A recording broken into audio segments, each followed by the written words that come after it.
more. Because we saw as being Muslims, our children walk away. We saw as Muslims, we had the right to dog women like they weren't even human, degrade them, veil them. What kind of a person gets a woman's features and then just cover them? We saw as Muslims that it did not apply. They were telling me not to dance. Tell me not to touch a drum. A black person.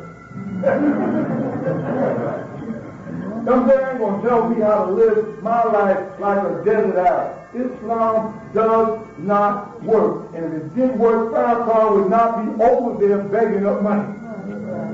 If it worked for them, it would work for them.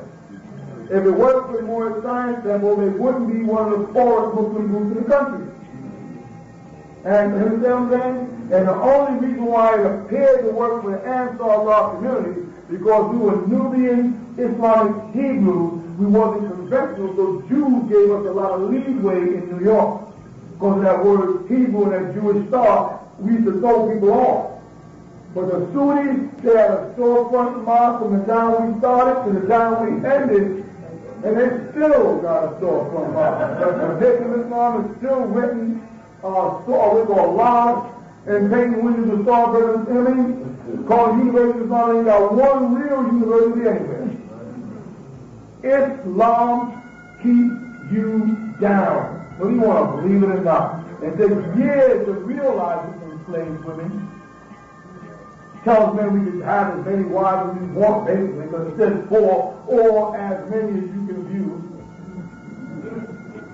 Tells you what to eat, who to sleep with, what to dress, who to look like. And then, sedately in their hadith, they say Muhammad is white. And they say white arm Christian, and they got even a better one. It says, a man walks up and says, which one of y'all are Muhammad? This is Bukhari. Which one of y'all are Muhammad? And the guy says, the white one with the red beard. That's hadith. You follow what I'm saying? And then when I put a picture of Muhammad out as black, niggers get mad. I ain't heard from one white Arab yet. No, they just go. They understood to be out here. They understood about a man named Jahid from Iraq who wrote about the Prophet Muhammad and his family and how they were black. They know, but these stupid American Muslims don't have a clue what's going on. Going over to Mecca, leaving up a building, kissing a black stone. And they make it look like it's so doggone special, and it's so holy, and it's so godly that I did it. I did it. Let me tell you what I mean by that. They base the power of the Quran and its divinity and Mecca and its pilgrimage and Salah on this divine intervention by God in Arabia, who found this poor, illiterate man and inspired him. And you could see by the beauty of Islam that that's how you know he was inspired. Well, here I am, a poor, illiterate, nappy-head, or what y'all call raisin-head slave, here in the wilderness of North America, and I have a prayer that you've never seen before. I am building a pilgrimage to a pyramid that you've never seen before, and I have a scripture larger, clearer, and more informative with stories and information in it that you've never read before, and I am just a man like you. So what are you talking about? That's right.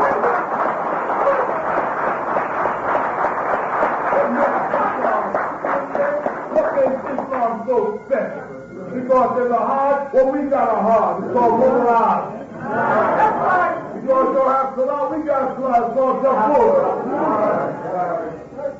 And you go to the Quran, we got a Quran. It's called the Holy Tablet. There is nothing unique about a man coming from Arabia with a book and a couple of rituals. You follow that? And we wouldn't have had the rituals because we didn't need the rituals if y'all didn't keep on asking for them. But to show you that you thought when you was in Islam it was so powerful, just to show you that ain't nothing to it, I created a pilgrimage and a prayer in 1 year. And unlike the Sunnis, You are watching your pilgrimage go off. You're sitting there and you're watching the brothers build upon. You saw the pictures. And one day you'll be out there and you'll be circling a building that you're calling Mubarak as a labyrinth from ancient Egypt. So now you take your Kaaba back 1,400 years, and we'll take our pyramids back all the way to Amun-Ra, and you don't have a record except for in the book of the coming forth by day, which you don't even have a record of. You don't have a birth, you don't know how far it goes back. But you know the Egyptians were going over to the Karnak temples and circling and praying and completing the labyrinth where you stole your hides from, by the way. And now we're doing it here in America. So we don't have to fly to Saudi Arabia and be intimidated by wannabe Hindus calling themselves Arabs.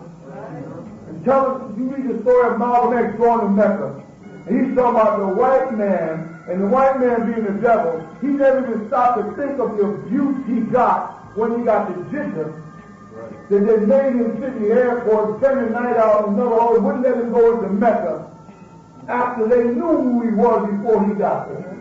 As he met with Dr. Nassif in there from that Rabbi organization, he met with them in Manhattan, sat down with them, and knew who they were. As soon as he got to Arabia, no connection, the brother could not even get into Mecca. And still came back kissing their butt. After they abused, what was greater? You was able to walk around America under the honorable Elijah Muhammad and practice your religion. But the moment you reform to Sunniism as a black man, Malcolm X, you go over there and get dogged by your so-called Arab brother. He got poisoned in Cairo, Egypt. While he was in Egypt, they poisoned Malcolm X and he almost died. This is the reason. Did you know that? Yeah. Well, that's everybody who knows the story knows he got poisoned by Egyptians. Because he was followed on Elijah Muhammad. But on Elijah Muhammad was able to go to Mecca. And check it out, couldn't even stop it. Right. But they tried to kill Malcolm X. Why? Because Malcolm X was common during that time. So Malcolm X was Farrakhan. They say, how come Farrakhan can go to Saudi Arabia? And everybody knows by now that Farrakhan does not believe in the same Allah as the Sunnis do. The Sunnis are so baffled. Come on, Bilal Phillips Church. Step forward now and explain to us how come your Arab brothers all over the world are welcoming Minister Louis Farrakhan in their country when you know he doesn't worship the same Allah you do. He doesn't pray the way you do. He doesn't believe in fasting the way you do. He doesn't even read the Quranic translation that you suggest to your American Negro slaves. Why is he allowed to travel all over the Islamic world with honors and applause by Muslims who know he worships a man called Faraj, but you Sunni Muslims, you gotta pay to go. You stupid fool. Don't you see? It ain't about the stupid beliefs you have. It's about a political agenda you climb. The dumb Arabs have a political agenda in this country, and Farrakhan is best suited to help them execute their desire to destroy this country than you are with your soft-spoken eyeliner called Cahoon and perfume, walk around kissing on each other saying Salam Alaikum with that passive attitude. You're no good to them, stupid. Don't worry, see Muhammad see he's no good to them. What do you mean? They want radicals. Why? Because Muslims are savages. They're burgers. The burger means beast. They go around killing people. They're blowing up people in Israel right now. While we're standing here, stupid Arabs throwing rocks. And people who stand there with AK-47, you throwing rocks at them. That shows how stupid you are. And then ask yourself, if you're such a loving country, Palestine, why isn't Saudi Arabia, why isn't Qatar, Abu Dhabi, Bahrain, Sudan, and all the other Muslim countries get together and give y'all some guns?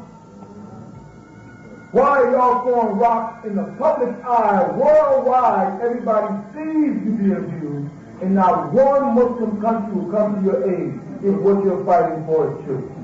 And what you're fighting for is a real principle. Why? Because everybody knows the Palestinians don't belong there. And everybody knows that them Jews don't belong there. But there's more money in the Jews being in the Middle East with their ability to do things than them dumbass Palestinians who've been there for centuries and haven't done nothing with the land. It's politics, stupid. They got to do with religion. They got to do with your God. Where's your God? Why did God help them? Why did the Lord help the Palestinians?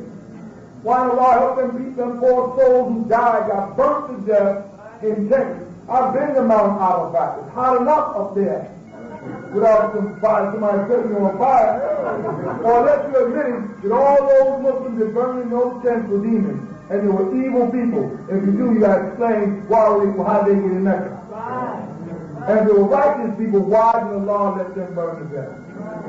Where is the help? Mata Nasrullahi, as the Quran says. Mata Nasrullahi. Where is the help?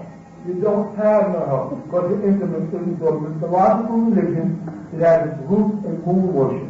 That's why you have a crescent on top of every building. And that's why you wait for Ramadan new moon. And that's why Ramadan is in the hot month when the seventh represents the sun. It's all about moon worship. The god of Ra is a Sabian moon god. It goes back to Isis again. Like the Nora again. It's a sad situation. And we're supposed to sit back and not attack you. Why do you always attack Islam? Because I don't want my children involved with that stupidity. I want my children becoming fanatics and thinking that they got this spirit God in heaven called Allah that's going to help them, and He doesn't even help Himself. You haven't proven anything about Islam to us as offensive. Anything. I put a challenge y'all for 25 years. And your best argument is, oh, that person has to study Arabic. I've studied Arabic to support what you be. You quote the Bible and you didn't study Greek. Now how about a Christian walks up to your butt and says, you can't elaborate on the New Testament, Ahmed Didat or Jamal Badri, you can't elaborate on the Bible because you're not fluent in Greek. Because that's what they did to Asaru. They said, Asaru, here's the Quran. Read a verse from the Quran. And Asaru said, Bismillah, see, because that's by your pronunciation, you can't possibly understand the Quran. That is the dumbest, stupidest thing I've ever in my life. So if I bring a man in from Japan or China, and he's a forensic specialist to the OJ case, he couldn't speak a lick of English but won the case for OJ. What's up, stupid Islamic world? There's computers now. You don't need to speak Arabic to lose the war. But if you make that the criteria, then you cannot quote the Torah unless your imam is fluent in Hebrew. And you cannot speak in your mouth against Christians unless your imam is fluent in Greek and his pronunciation has to be according to Tarshir or Tajweed, exactly the way the Greeks. Otherwise, you're just as guilty as you're calling anybody else in America who checks you and you say they don't know Arabic. That ain't got nothing to do with it. If you drop Arabic, you have to drop Greek, you have to drop Hebrew, and guess what? Your religion would disappear. But the foundation of Islam is the fact that they step up and say, if you learn Arabic, you'll understand. That's all they got going for them. Without that, they're just another Christian belief. Take the Arabic out of Islam, and what does Allah become? They said God. Alright? Now let's go back to God. Let's go back to Genesis and look at the God according to what they believe. What is that? That in the beginning God did what? They agree with that. In the beginning God created the heavens and the earth. Only in their doctrine he added a little tidbit saying, and when he finished creating here on earth, he went and started his throne in heaven. The ark, he called it. They added this little bit in there, they didn't call it. But in adding that bit in there, you stuck your foot right inside their mouth, fool. Because when you said that he left earth and went to heaven, you are admitting that he was on earth. If Allah subhanahu wa ta'ala did his creation and stuff on earth and then when he's on the throne, then he was on earth. Then I ask again, can Allah come to earth? According to your Quran, can Allah come to earth? I repeat, because I know you all ain't that bright. You say in the Quran that Allah was on earth, and when he finished his creation on earth, he went to the heavens and sat on his throne. Again, can Allah come to earth? Obviously, according to the Quran, he can, but according to your interpretation, he can. So Elijah Muhammad is wrong for saying that God came to him. Yet, Muhammad is sitting with a bunch of his friends, and Gabriel comes walking up to him. Can angels come to earth? Ya Allah, can angels materialize and walk up and sit down in front of men and put their feet together and their hands together and ask men like Muhammad a question like Gabriel did according to your hadith? Can this be done? So what's the problem? See, when you add a little tidbit in, you stuck your foot in your mouth. So if angels can come to earth, then now in the Torah, in the 11th chapter, it literally says, let's go down there and confound their tongue. Right? Let's go down. So God is coming out of heaven to earth in Babylon to mess up people's tongues. Let's go down. God and his boys are coming down from heaven to earth to mess up people's tongues. Coming on a mission of mystery. Coming to mess with somebody's tongue to cause confusion in the world. It literally says to cause confusion. So God left a people state in heaven with the intention to come into earth to cause confusion. That's your God. And God came and caused confusion. God came to Abraham and Sarah couldn't have children. Now whose fault is that? Sarah's fault? Who controls whether or not women can have children according to y'all? So Sarah can't have children. Right? And Sarah has to tell God she can't have children. I'm barren. And God is supposed to be the one who made her barren? And then God tells her, this is God. Well, when I come back, you will have your child. God gave himself a visitation time period. I will be back in 9 months, God said. Right in your Bible. Let me ask you Muslims something, because I know y'all will listen to this thing.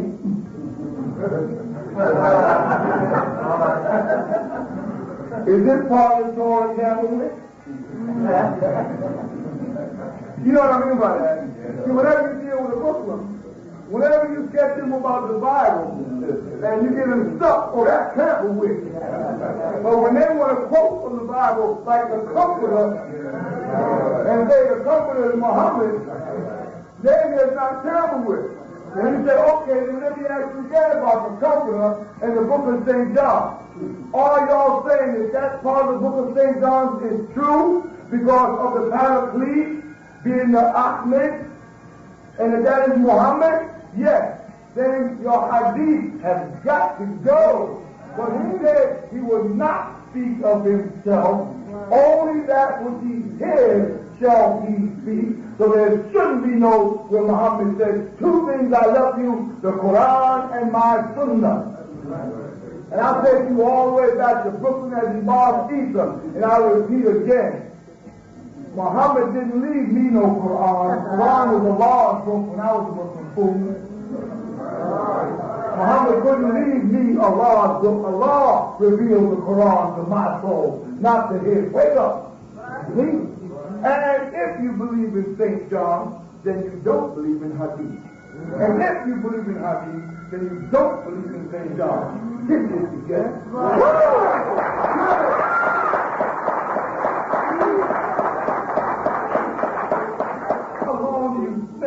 our people are going to fall for this trap. You knew I was coming, you just wasn't ready. That's right. The ball was picked before you put your glove on and you get slapped in the fingers. When you're going to come to play the game, you'll come dressed like that. You know your day was coming. And this is your day to show and prove whether or not Islam is right and exact. Whether it be Moorish Islam, Sunni Islam, Black Muslim Islam, 5% Islam, Islam, I don't care.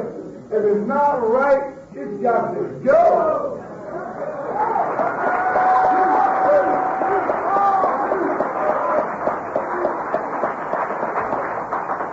And we're in that time when our people are coming out after. There ain't no sense of getting mad. Ain't no sense of puffing up your lips. Puff up your brain. Puff up your answers. Simple answers. We want to know, what race was Muhammad? Don't tell me it doesn't make no difference. If it doesn't make no difference, then why does the Quran have a section, L'Ila fi Quraysh? It makes a difference whoever sent the Quran down and gave special attention to one tribe called Asaru Quraysh. And spoke about the noblest of all families, other families as Ali Imran. What about the rest of the world? I see the question I asked a while back, and it's a Qudsi question for Allah. A Qudsi question. Listen close now. Could Allah have revealed the Quran in a language that everybody on the planet would have understood immediately? Could he have done this, my question? Not did he do it, nigga. Could he do it? Does he have the power to do it? And this is where I deal with that. Because I lived in New York for a long time, I'll take the word Bowery. You understand? Bowery. Say Bowery. Bowery. All you people from New York know Bowery. Some of y'all boys from Alabama, you don't know what the Bowery is. No, ain't no joke. You see why. Do you understand what I mean? You heard of it if you're from New York. How about all the people not from New York? You don't know what it is? Would it make sense for me to stand here and tell you that I am the God of all y'all souls, and I am selecting a Deep as my prophet, and I'm going to speak to Deep to all of y'all, and me and Deep sit here and discuss the Bowery, and you don't even know what the heck we're talking about? So why did Allah do that with the Salah place and the Kaaba, or the Kaaba, and all the different things that's in the Quran? Why is he making reference to places in the Quran like the Battle of Badr when nobody on the damn planet except Saudi Arabia?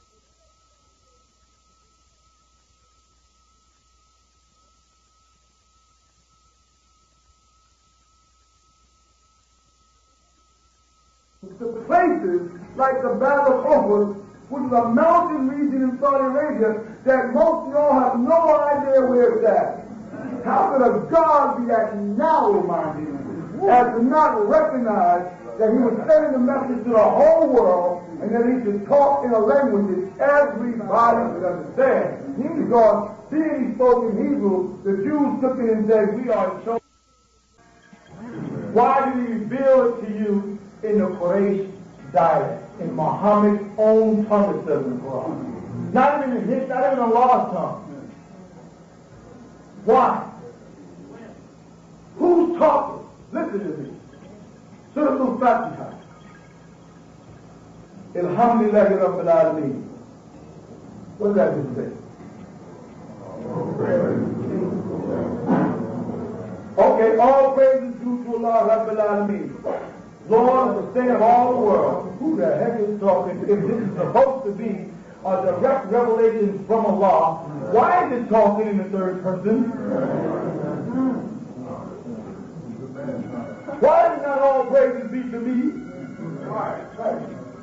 Don't say that's not in the Quran, because in the Quran Allah says, Inna Allahu, surely I am Allah, having a partner beside me. So he does speak in there every now and then, you know. And he does speak in the first person singular every now and then in there. I know Allah knows grammar better than me. But now you get praise be to Allah, Lord of all the world, the beneficent, the merciful, Master of the day of judgment. Now the person turns, and don't tell me, Muslim, that this is Gabriel talking to Muhammad, because it's not. Ready? You alone. What? Gabriel talking to Muhammad, or Gabriel talking to Allah? If Gabriel came down to earth to meet the Prophet Muhammad in this cave, and he's going to be talking to Muhammad for what the message Allah has for Muhammad, why is he saying, it's you alone we worship, and you alone we seek for help? Who are we? Angels need it? Huh? إِيَّاكَ نَعْبُدُ وَإِيَّاكَ نَسْتَعِينُ. Who is talking?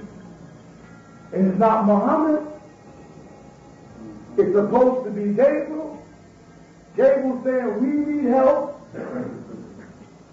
He ain't talking about humans, because he ain't a human upon you. He's a Malachi. He's an angel.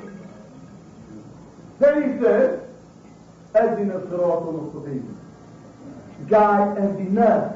نحن احنا هنا guide us to the Sirat al-Mustaqim. Who the heck is talking? It's the same problem I have with making this last lesson. One of the Who the heck is talking? Nobody's reading, nobody's paying attention. I'm not the most literate person in the world, but damn, I can see it. What's wrong with that? And he made reference to Quran, and he made reference to Elijah Muhammad in the same verse. I said, well, who's talking? Well, what? Who's talking, nigga? You know these lessons right exact, and they're my source of salvation to get out of this mess, and you can't tell me who's talking. I say the same to you stupid Muslims. Who's talking to the Fatiha, and who are they talking to? Because I know who they're talking about. They're talking about to the law. Right? Now who they talking? Who's this person doing the dialogue? You alone. You beseech. Now what else? Medina Sirat al-Mustaqim. Sirat al-Adin. What is that one? The path of somebody else is in the picture. Oh, now we ain't got away from Allah. We ain't got away from Gabriel. It ain't Muhammad talking. And now you got a new group. The path of those who found your favor. And none of those who go find your wrath, nor those who go to send like 6 different people. We got 6 different groups in this one doggone store. In Arabic is there, like in Arabic. And it's definitely nowadays can be translated English for cut crap. Otherwise, 99% of the Muslim world will have to stop being Muslim, because only 10% of the whole Islamic world speak Arabic. They don't speak Arabic in Turkey. They don't speak Arabic in Iran, they speak Farsi. They don't speak it in Pakistan, they speak Urdu. They don't speak it in the Philippines, they don't speak it in Malaysia. Most of the Muslims in Africa speak Hausa and Nigerian. Or they speak Swahili, but they don't speak Fusha Arabic. So the Muslim world as a whole does not understand Arabic, but they do not understand the Quran. ثم نقول أنا نفهم اللغة العربية. Then they say, I don't understand Arabic. هو يتكلم اللغة العربية. هو من أمريكا. أنا عرفته. I know him, he's from America. You ever heard anybody talk to him in Arabic? Millions of people talk to me in Arabic, stupid. If you came to a state of Brooklyn, you would saw me argue with Nasir, who said, don't kill me in Arabic. That's why he flipped. Because he couldn't hide it in English, but he couldn't hide the feelings out of it. And I said, that guy did hurt me. I should go out there and stomp his face off. Woo! Don't know why am I letting him get out of here. Then it says that's what they need, because that's all they have to fall back on. I listened to a program on a radio in London, and the first thing the brother said to the people calling, but y'all don't understand Arabic. What do they say to y'all? But y'all don't understand Arabic. Big deal. You don't understand English, nigga. Well, it's not the word, brother.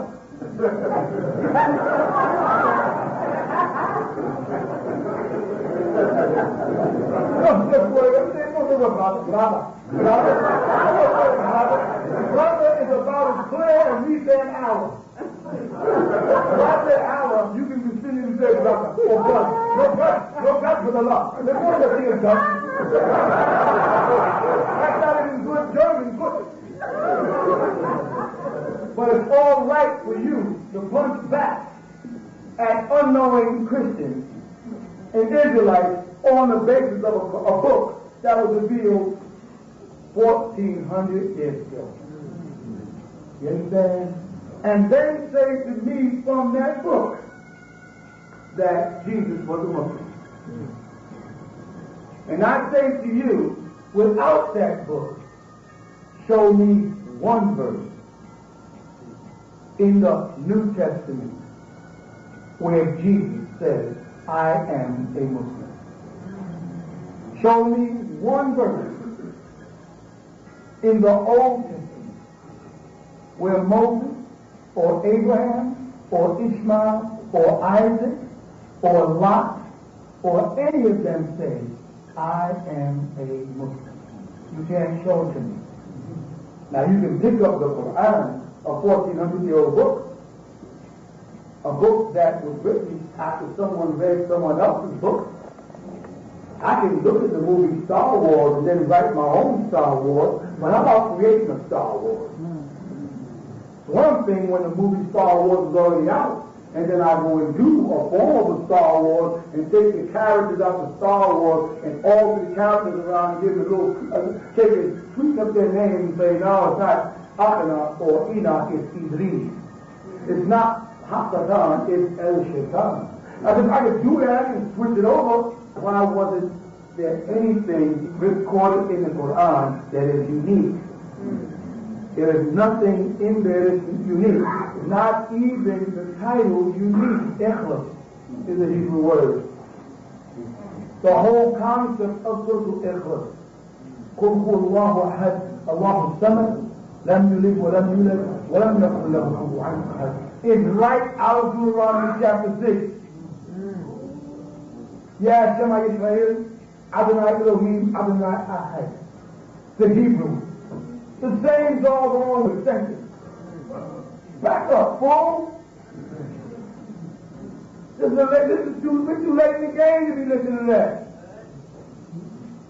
If you cannot produce the facts, get lost. Save the anger, save the biting your lips and the cursing, save the Dr. York stuff. I know I'm Dr. York, fool. I'm a Dr. York, this little thing. I had 1 million posters of me everywhere on the daggone planet. They had posters of me in Trinidad, Jamaica, and you don't think I know I'm Dr. York, do you? I'm trying to hide the fact that I'm a singer, and the Quran is being sung every day, and you think that someone is stupid enough to believe that Sheikh Abdul Basit is not singing? What are you talking of? Go to any Islamic country, there's music playing all day. Saudi Arabia's dancing all over it. But you want to tell me, an African, not to dance? Right. Not to listen to music? Not to watch television so I can't get Americanized? So you want to come and Arabicize me? Back up, fool. What is Arabicizing got Bilal Phillips? I got a tape of Bilal Phillips and himself talking out of his own mouth after I put him to the test. They don't talk about that in London. I put him to the test and said, okay, Mr. Bilal Phillips, You so Arabicized. Saudi Arabians like you so much, nigga, they let you write a book about your own brother. You ain't writing no books about no Saudi Arabians. I bet you they won't let you do that. And don't tell me that good start all Saudi Arabians are good, because some of them just blew up on your own building. One of them's on trial right now. The Hezbollah in Saudi Arabia. But you write a book about me. You know what I'm saying? You're all up inside my business. I said, go over there and find out if you can marry one of their daughters. Go over there and find out if they'll let y'all make hijrah. That the Muslims in America make hijrah to one of the richest Islamic countries in the world, Saudi Arabia, Kuwait. I said, go and see if they'll let you do it. A couple of months later, and I got the video. Sunni Muslims brought me the video. I got it on tape. He's standing there going, brothers and sisters, I wish I could tell you that we all can go to Saudi Arabia for Hitler, but they won't let us go. They will, the tape is available now. The only thing is the cover this cover. Y'all get it in a couple of these today. He says, they won't let us go. I haven't scared, I didn't bother putting it out. I just feel it's fun time, you know. they will not let us make it. Don't ask me why. Don't ask me why. I'll tell you why. The word is called Negro. They don't want you niggas in their country. It's all right for you to badmouth me, your brother, but they don't want you there, nigga. You can stop in there and go to school for a little while, but get your little nigga stuff up and get on back to Canada or Jamaica, nigga. That's why, because you ain't never a nigga to them Saudi Arabians. They don't care nothing about you. You're called a Zinji. From Zanzibar, a slave to them. And you're a slave master, boy. Know what he tells them? Well, I did find a place where we can go. He said, let's go to Berlin. You have to travel down to the end of Mexico, cross all the way down to the end of the United States, flip over out of the island through Florida, all the way back down to the tip of the island, nowhere. To a little country called, but it's a very nice country, but it don't have no oil. It don't have no Muslim mu'azzin calling it out at night. Ain't no masjid built there for you, but there's no brother. And all of us are Ikhwan Muslims, all of us are brothers in Islam, the Quran says. But I can't live in Saudi Arabia. We can't make our hijrah out of poverty of New York City under the oppression of the Zionists you talk about so bad. But you won't accept me to live in that country and give me my own neighborhood. You understand what I'm saying? You can go all the way over to fighting for Kuwait against Iraq. But you didn't come and fight for Somalia. You didn't help the Sudanese. I'm not talking about the northern Sudanese or my relatives who have other Sudanese slaves, which I saw with my own eyes. Because I'm a Sudanese and in slavery in Sudan right now. Today, while we're talking, Sudanese families have people from Nigeria in their houses washing their clothes. They're slaves. They won't tell you they're slaves, but they are slaves. They won't call them abd from qadam. Another word means slave in Arabic. Stop lying. There are slaves to this very day in Sudan. Light-skinned Arabs with dark-skinned Africans in slavery.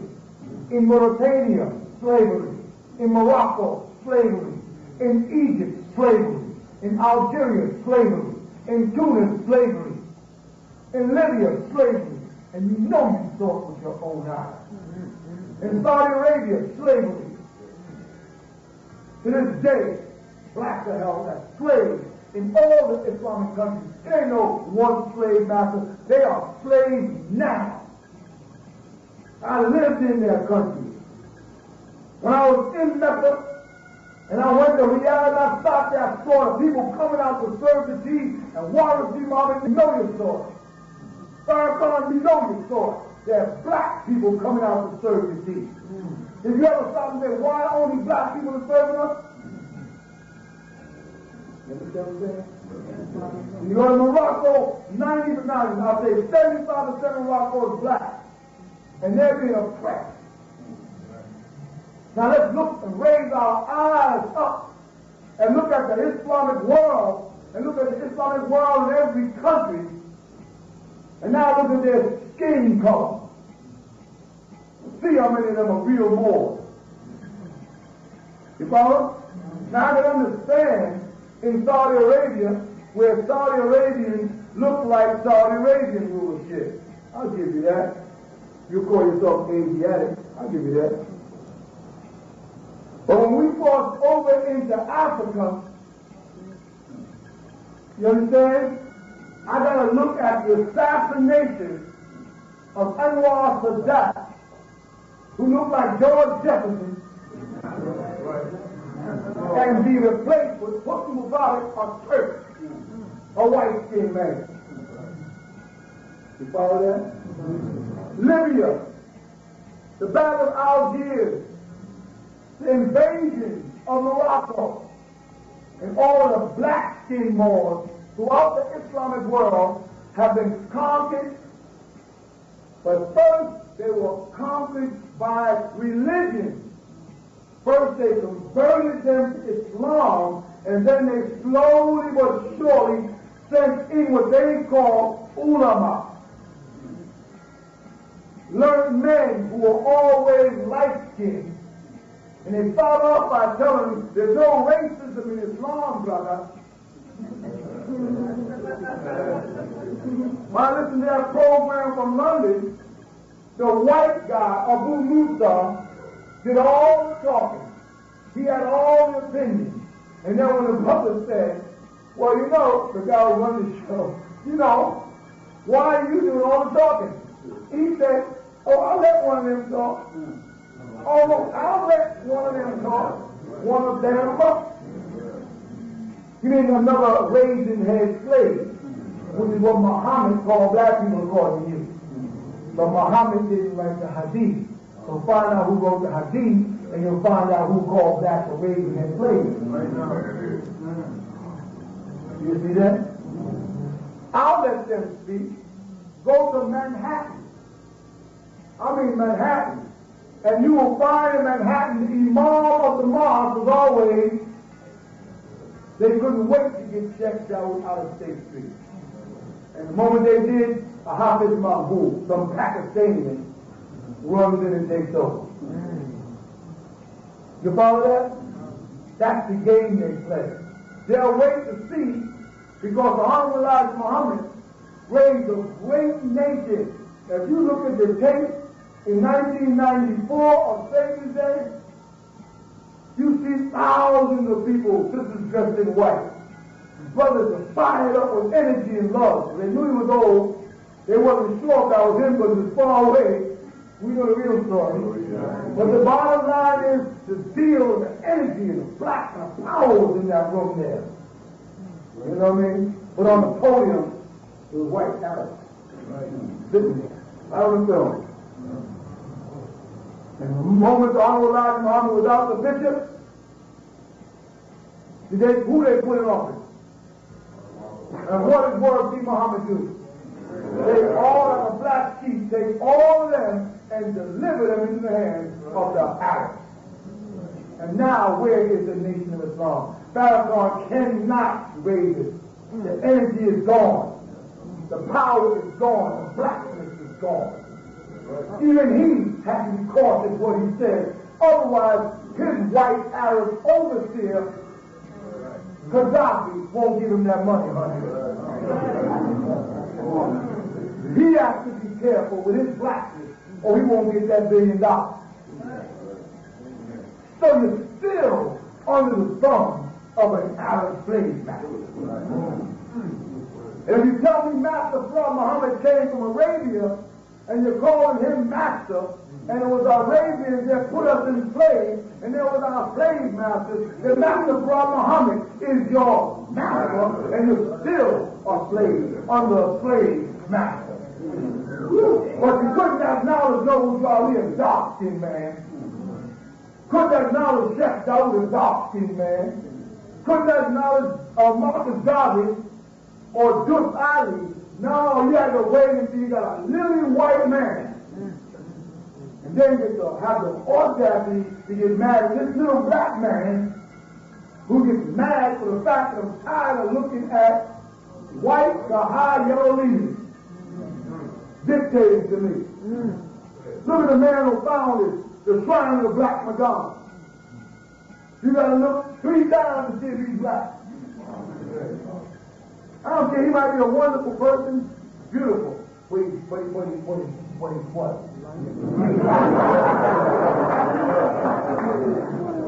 He's a mulatto. What is it? Like them people, y'all can't serve us. We served you faithfully for years. Why can't you respect that we're coming with our intelligence now and balance it out? I have people say, that's the leader? Come on me. What do you want? You know why they expect to see a Farrakhan? Like that guy standing there. Yeah, I'm dark-skinned and woolly here. I'm the raisin-head slave that you're supposed to hear and obey when I come.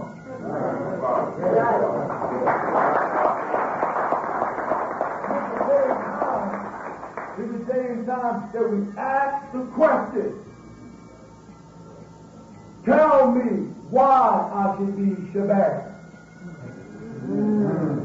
Tell me where I can find it recorded in Arabic or Hebrew. Don't quote Israel because I told y'all that. I told y'all just balance, Zerbal, and my book. Before that, y'all didn't use it. It wasn't found in any of Jesus. I've been to all the theology of times, Uncle Muhammad, and all the back days, and I read all the books, and it's not in there. And so I said, the only time you know shit's better. Where can I find it? So that when I go before the council of the world to stand on the fact that I am from the Lord, but now found God of the bad, I can reach over my shoulder and my brother can give me a document and I can go kabam and put it down there. Right here, it's recorded that I'm from the tribe of Shabbat. Read it. Where can I find it? Nowhere. Where can I find it? Can I find it? No. Then I don't need it. Right. What is your nationality? Don't say Muslim. That's what in more science that was making a mistake. They get that Islamic thing in there, and they're naming themselves a religion. That's why you find a black Muslim, you say it's a Sunni Muslim. Well, what about the black race? It's not about a black race thing, I'm a Muslim. What race are you? I'm a Muslim. I'm a what race? I'm a Muslim. Muslim is not a race, fool. Muslim is a religion. You understand what I'm saying? We come and tell them, listen, tell me who you are. Because if you're not something, then you're nothing. If you ain't got a nationality like everybody else on this so-called planet claims to, then you're a non-existent fool. What are you? Who are you? When I say more, listen, more is no different than the word Nubian. It's just that more is the Latin way of saying Nubian. More. And that's what the people who were writing the records in the country where I'm now in bondage, they didn't speak out of it. So they didn't write the word Nubian. They spoke Latin. They spoke Greek. So they wrote in their language, and doggone, I got to produce documents to verify who I am. I can't keep saying Nubian Islamic Hebrews, Nubian Islamic Hebrews, and when I got to go and pull the records out, it ain't on there. More is on there. So I got to be smart enough to drop Shabbat. I got to be smart enough to drop Nubian Islamic Hebrew and pick up on what's there so I can make my claim. And claim my right. Make my stand. The Moorish Science Temple is right. All they got to do is get up from under that religious crap about Islam. Get away from that Berber invasion. And go back before that. So if you tell me Jesus was a Moor, then I'll tell you to prove to me that Jesus was a Muslim. You follow that? Because I'd rather be a more like Jesus than to be more like Muhammad.